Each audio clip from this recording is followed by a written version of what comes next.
Hello. Well, I want to just take you on a little tour of my choir daily plan slide agenda and show you what my full personal choir daily plan looks like. And you can buy a template of this on my Teachers Pay Teachers store, the Choir Queen. It's $2.50 if you're interested in just something to start your own choir daily plans. But here you're going to see a more personalized and a much longer version because mine has evolved over all these years. So first of all, I chose colors for the background. These are not my school colors necessarily. It's just bright colors that I like to display for the kids when they come in the room. So in years past, we used a projector and we projected from a desktop that was in my classroom. However, now we have a ViewSonic screen that's in the corner of our room, so that's where this is displayed. But in any case, it's been displayed really large as every class comes in every day. So I put the name of our school, and then this is my personal logo. My husband's business designed it for me, West Coke Designs. And if you need a logo designed, you can always go to him or just contact me. So then every single class has a slide. So as you see here, we go by class period. First period, JV girls. So what we've started doing this year because of COVID, and some days they're going to need their Chromebook the entire time. Some days it says Chromebook or phone, and then other days it will say no Chromebooks. We've started highlighting that in a different color because we've learned that it really helps the kids, even though we have a sign out in the hall that tells them what they need each day as they put their backpacks on a rack and come in. It still has helped to have this up there. So then every day pretty much starts with warm-ups. Right now we're in the middle of this 50 Sevies challenge about recruiting 7th graders. Then we've got our sight reading. We even link in our slides sometimes to the music that we're going to do. So there's the sheet music because this year we're projecting everything up on the screen and not passing out hard copies because of COVID. So then here is a link to the actual recording of the song. And then we like to do bullet points under, okay, here's the things we're doing with Firefly. I don't sit there and write detailed lesson plans, but this just helps me stay on track. Okay, we're just going to review the whole song. We kind of know it. And then on Festival Hallelujah, we're going to talk about 6/8 time signature. We're going to go over the beginning, and then we're going to work on these specific measures. And then we were letting our kids know that we're going to be out tomorrow. So you can kind of see each class. Sometimes they're the same, up until we add their literature if they're doing different literature. That's our show choir. And then underneath our show choir, we have been working on the song 96,000 from In the Heights, the musical. And there was a part where they sing in harmony that they were having trouble remembering. So we had figured out the solfege with the kids, and then we made this extra slide. So it's just right there underneath third period. So I know when I get to third period, my eyes are going to see, oh yeah, I have that 96,000 slide there if we get to that part, so we can review it on solfege. So we kind of just tuck that in there.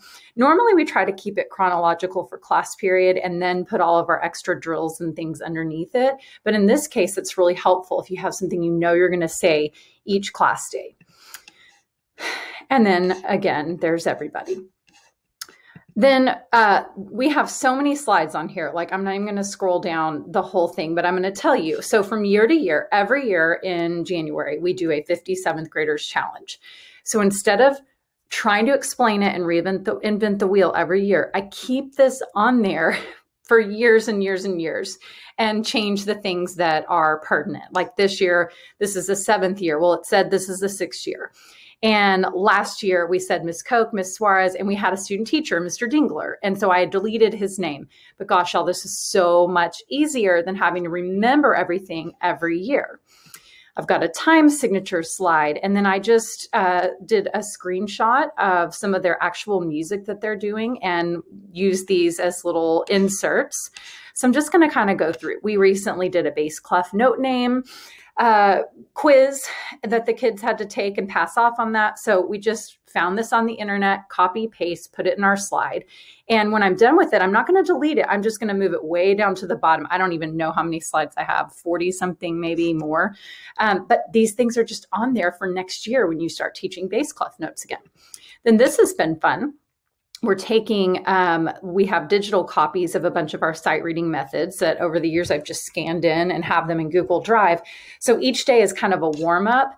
The tenor bass sight reading can be on there. We've got well, that's 2-part tenor bass. We've got a unison tenor bass and a unison treble. I haven't updated it yet, but that's really nice during contest season in UIL or at the beginning of the year. Just make the kids all look at the same place in the room. You're not worried, are they finding it on their Chromebook? If it's small enough like that, they can read it themselves.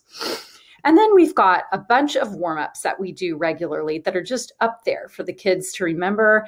I know in my school, every couple of weeks we have a new student in our class, or we'll have a student move, say they were in my section of junior varsity treble and they move to my co-teacher's section of junior varsity treble. And she and I may focus on a different warm-up in there. And so it's just nice to be able to put it up there.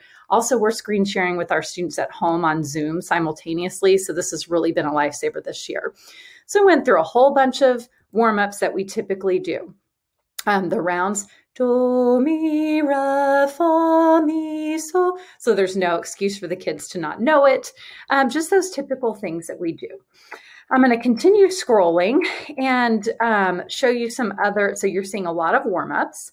We have our Bitmoji classroom that we worked on this summer, all excited about that. And so sometimes this is what we display when the kids come in. Instead of anything else, we can edit this and it said beginning of class group pictures. And we could put leave everything in the hall, group pictures first. And the kids see that and it's something different. Or like it's, star testing day, report to your second period class, something like that. And just to catch their eye.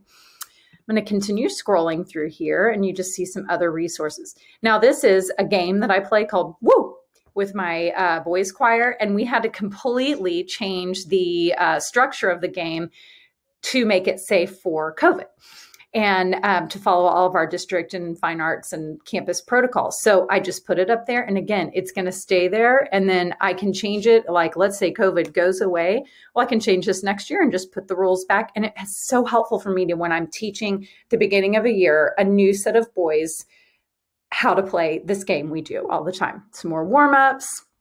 We have our music learning levels. So when the kids, want to go to words or sing the real song and you're still on solfege, we can pull this up when we start getting those questions frequently. Okay, here's where we are. We're on level 1. And this is the steps it takes to get to level 2 and to level 3. And we can just show the kids instead of having to stumble over your words every time. There's some little practice that I've done in the past that at the same time, half the choir sings number 1 as number 2. And instead of, like I said, it's just there. It just lives there. I've got links to things. So brain breaks. There's just all kinds of things that we've done over the year that is, you can just quickly go to if you're having, just one of those strange days or the kids really need a break or you really just need to go to the bathroom. You can just kind of go to these and click on those hyperlinks. More warm-ups, more video links. These are some funny things that I like to show every year pretty much. So we talk about vocal fry and the noise that it makes. Well, this isn't a clip from Family Guy where the guy does the vocal fry for like infinity and it cracks the kids up and I like to show it. This is a montage of Homer Simpson saying do when I'm talking about a pure vowel for Dora instead of do, do. And then whenever I teach a song in French, I like to play Les Poissons from The Little Mermaid.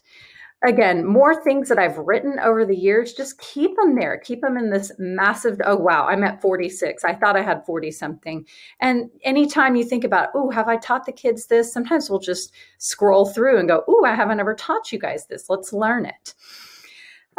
Continuing down, and there's some essential intervals that came from a sight reading methods book that I can just say, okay, my varsity choir needs to learn those every year. When we get to our electing officers, notice this is way down at the bottom. So I've moved this down to the bottom because I did this at the beginning of the year. So I just got it out of the way. And then the results of voting, looks like I put that up there at some point. So 8th grade boys entrance.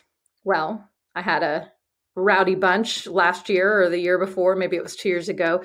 And so I had this whole thing of how we're going to enter and it lives there. So if I've got another rowdy bunch that doesn't know how to enter my class, well, there it is.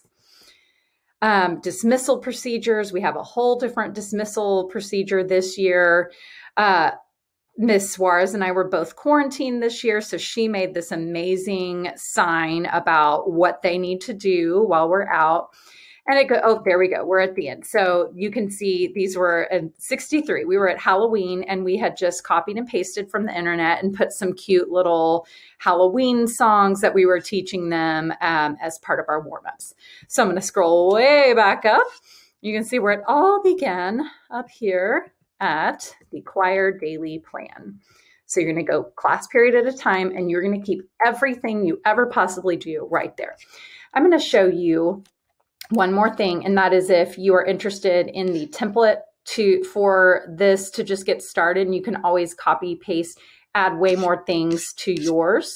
It is on my Teachers Pay Teacher store for $2.50, and you can get a nice little template of that has the daily plan, the class period, a few of the warm-ups that you saw there. I believe there's 22 slides in all that you can do to get yourself started. So hopefully this helps you, and let me know if you have any questions.